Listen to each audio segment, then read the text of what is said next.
सुबह के 7 बजने को है। आप देख रहे हैं इंडिया न्यूज। आपके साथ मैं हूं चित्रा त्रिपाठी। दो बड़ी खबरों के साथ इस बुलेटिन की शुरुआत हम करेंगे। एक तरफ जहां पर 12 राज्यों की 117 सीटों पर मतदान शुरू हो चुका है, छठे चरण में 117 सीटों पर वोटिंग शुरू हो चुकी है, तो दूसरी बड़ी खबर आज की ये भी है कि आज वाराणसी में नरेंद्र मोदी नॉमिनेशन के लिए पहुंचेंगे। सबसे पहले बात लोकसभा चुनाव के छठे चरण के मतदान की कर लेते हैं। 12 राज्यों की 117 सीटों पर आज वोट डाले जाएंगे। वोटिंग शुरू हो चुके हैं। मुलायम सिंह यादव, सुषमा स्वराज, सलमान खुर्शीद, जयंत चौधरी समेत कई ऐसे दिग्गज हैं जिनकी किस्मत दांव पर लगी हुई है। और ये दो तस्वीरें हम आपको दिखा रहे हैं। एक तरफ 117 सीटों पर मतदान शुरू हो चुका है। 12 राज्यों की बिहार, असम, छत्तीसगढ़, जम्मू कश्मीर, झारखंड, पुडुचेरी, राजस्थान, तमिलनाडु, उत्तर प्रदेश और पश्चिम बंगाल की 117 सीटों पर मतदान जहां पर शुरू हो चुका है। वहीं दूसरी बड़ी खबर आज की ये है कि नरेंद्र मोदी आज वाराणसी लोकसभा सीट से नॉमिनेशन फाइल करेंगे।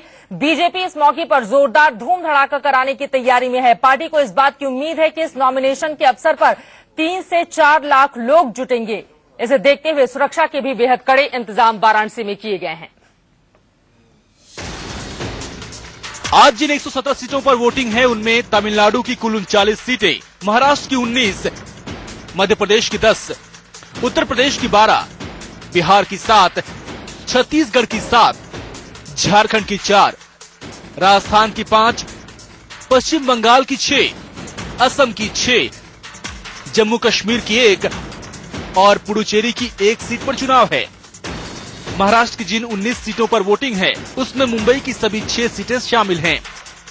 Nandurbar, Dhule, Jalgaon, Raver, Jalna, Aurangabad, Dindori, Nashik, Palghar, Bhiwadi, Kalyan, Thane, Mumbai north west, Mumbai north east, Mumbai north central, Mumbai south और रायगढ़ लोकसभा सीट पर आज वोटिंग है। उत्तर प्रदेश में आज के चुनाव में मुलायम सिंह यादव की सांख दांव पर है। आज यूपी की हाथरस, मथुरा, आगरा, फतेहपुर सीकरी, फिरोजाबाद, मैनपुरी, एटा, हरदोई, फर्रुखाबाद, इटावा, कन्नौज और अकबरपुर सीट पर वोटिंग है।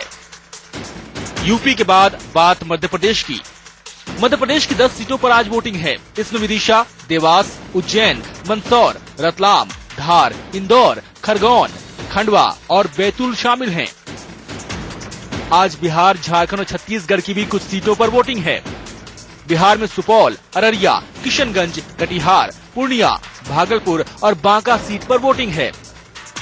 छत्तीसगढ़ के सरगुजा, रायगढ़, जांजगीर, चंपा, कोरबा, बिलासपुर, दुर्ग और रायपुर, तो झारखंड में राजमहल, दुमका, गोड्डा और धनबाद सीट पर मतदान है। राजस्थान की बात करें तो यहाँ 5 सीटों पर चुनाव है, जिसमें अलवर, भरतपुर, करौली, धौलपुर, दौसा, टोंक, सवाई माधोपुर शामिल हैं। उत्तर पश्चिम बंगाल की 6 सीटों में रायगंज, बलूरघाट, मालदा उत्तर, मालदा दक्षिण, जांगीपुर और मुशीराबाद शामिल हैं। तो असम की 6 सीटों में धुबरी, कोकराझार, बारपेटा, गुवाहाटी, मंगलदोई, नागांव सीट पर आज मतदान है।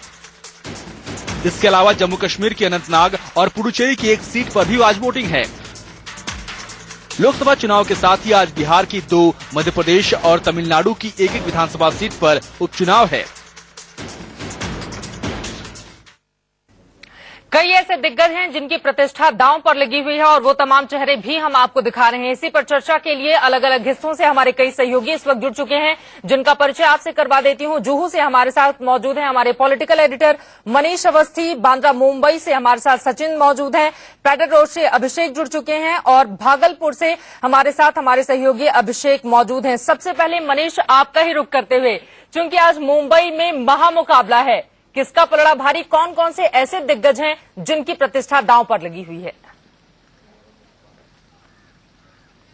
चित्रा, वाकई ऐसे कई नाम हैं। 2 पिता की वो बेटियां हैं, जैसे पूनम महाजन, प्रिया दत्त। उसके बाद बात करें कांग्रेस के वरिष्ठ नेता और प्रवक्ता जो कि गाए बगाए स्क्रीन पर दिखा करते थे, संजय निरुपम, जो कि वो खुद उत्तर से एक उम्मीदवार हैं। उसके अलावा गुरदास कामत हैं, मिलिंद देवड़ा हैं। मिलिंद देवड़ा का ये कहा जाता है कि इस जगह से वो आते हैं, वहां पर उनका 4 दशकों से उनका और उनके पिता का वर्चस्व रहा है। लेकिन इससे पहले मैं मुंबई का नजारा दिखाना चाहूंगा कि जिस जगह मैं खड़ा हूं वहां पर आप देख सकते हैं कि सुबह का वक्त है। सुबह के वक्त में आप देख सकते हैं लोग चुस्त दुरुस्त दुरुस्त रहने के लिए किस तरह बाहर निकले हुए हैं। जुहू का ये समुद्री इलाका है जहां पर लोग इसी तरह टहलते और सुबह वर्जिश करते दिखाई दे रहे हैं। लेकिन यहां पर दिखता है कि एक और आप वो देख सकती हैं, दूर से कैमरामैन आशीष दिखाएंगे, वो मेघना भी खड़ी है।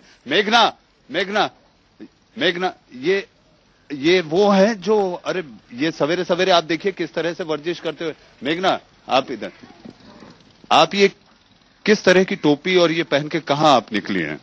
मैं यहाँ हर रोज अपनी फिटनेस का ध्यान रखने के लिए जॉगिंग करती हूँ और आज आपको पता है यहाँ वोटिंग का दिन है तो मुंबई का। रामगोपाल यादव कुछ बोल रहे हैं, समाजवादी पार्टी के नेता, सुन लेते हैं। रामगोपाल जी,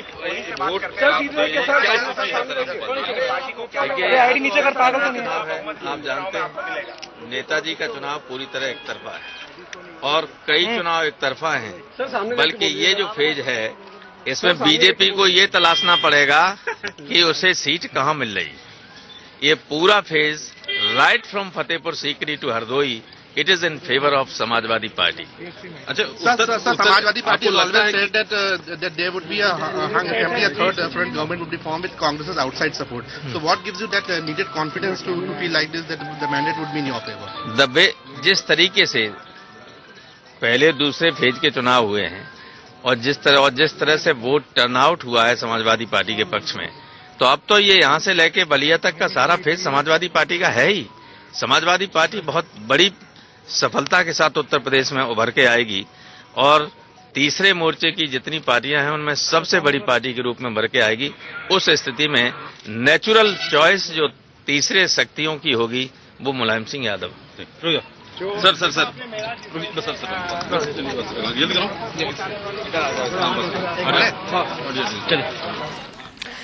रामगोपाल यादव को आप सुन रहे थे, तीसरे मोर्चे की सरकार बनेगी इस बात का दावा करते हुए, और आज उनकी बहू डिंपल यादव के साथ ही साथ खुद मुलायम सिंह यादव भी मैदान में है। इस वजह से दोनों की प्रतिष्ठा दांव पर लगी हुई है। एक बार फिर से मनीष अवस्थी का ही रुख कर लेते हैं, क्योंकि बीच में उनको रोकना पड़ा था। मनीष, आप अपनी बात पूरी कर लें।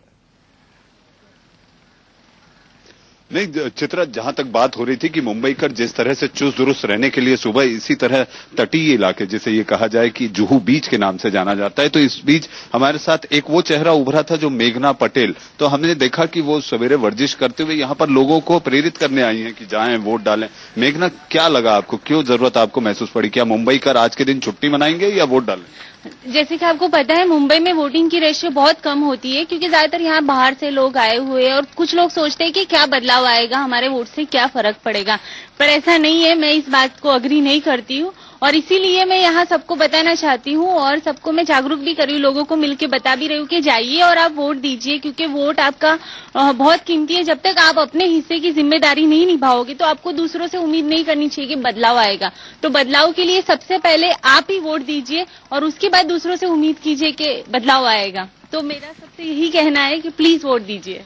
तो चित्रा, ये कहा जाए कि अगर जिस तरीके से आज मुंबई जाग उठा जनतंत्र में, अगर जब तक मुंबईकर अपना हिस्सा नहीं दिखाएगा तब तक मुझे नहीं लगता कि अगर मुंबईकर सोच रहे हैं, जो कि आजित हो चुके हैं अपने पिछले कार्यकाल के नेताओं से, तो उसको लेकर ये जश्न जनमत में उनकी कितनी भागीदारी होगी, ये शाम होते होते जब वोटिंग मतदान का प्रतिशत आएगा तभी पता चल पाएगा। चलिए, जो प्रतिशत है वो बढ़ेगा, इस बात की उम्मीद हम कर रहे हैं। कम से कम आज के दिन मुंबई में सीधे रुख करेंगे राजस्थान का टोंक से। हमारे साथ शिवपाल सख्तावत जुड़े हुए हैं और वहां पर कांग्रेस की प्रतिष्ठा दांव पर लगी हुई है, क्योंकि यूपी से निकालकर मोहम्मद अजरुद्दीन को राजस्थान पहुंचा दिया गया है। सियासी समीकरण वहां का क्या कहता है, शिवपाल? जी बिल्कुल चित्रा, टोंक सवाई माधोपुर का जो संसदीय क्षेत्र है, यहाँ पर 2 पैराशूट उम्मीदवार मैदान में है। कांग्रेस की तरफ से मुरादाबाद के पूर्व सांसद और क्रिकेटर मोहम्मद अजरुद्दीन को यहाँ पर मैदान में उतारा गया है और वहीं कांग्रेस ने सोहना के पूर्व विधायक, हरियाणा के नेता सुखबीर सिंह जोनापुरिया को यहाँ पर जातीय आधार पर सोहना के मैदान में उतारा है। यहाँ पर तमाम तैयारियां पूरी हो चुकी है। आप देख सकते हैं किस तरह से यहाँ पर किस तरह की तैयारी है। यहाँ पे पर्याप्त मात्रा में पुलिस जाब्ता लगाया गया है, बाहर का सीपीएम का जाब्ता आया हुआ है। मेरे थाने इलाके में करीब 3/4 मतदान केंद्रों पे सीपीएम का जाब्ता लगाया गया है। पुलिस की अलग अलग मोबाइल पार्टियां बनाई गई है और सभी मुस्तैद है और चुनाव एकदम शांतिपूर्वक संपन्न होंगे, ऐसी हम आशा करते हैं। इसी आशा के साथ हम पूरी मेहनत कर रहे हैं। चित्रा 1929 कुल बूथ है यहाँ पर टोंक सवाईमाधोपुर संसदीय क्षेत्र में, जिसमें से 508 क्रिटिकल श्रेणी में माने गए हैं, संवेदनशील क्षेत्र माने गए हैं। कुछ हिस्से ऐसे हैं जहाँ पर पहले कौमी फसाद हो चुका है, उस लिहाज से यहाँ पर तमाम तैयारियां की गई है। सुखबीर सिंह जोनापुरिया ने यहाँ पर मोदी लहर के सहारे अपना चुनाव लड़ने की कोशिश की है। वहीं अजहरुद्दीन और उनकी पत्नी संगीता बिजलानी ने ग्लैमर और जो सेलिब्रिटी है उसका तड़का इस चुनाव में लगाया है। लेकिन उसका फायदा कितना मिलता है, देखना दिलचस्प रहेगा। सीधे रुख करेंगे भागलपुर का। 2009 में शहनवाज हुसैन ने ये सीट जीती थी। अभिषेक चंद्रा, ये बताइए इस बार उनके लिए मुश्किलें किस किस रूप में बढ़ने वाली हैं?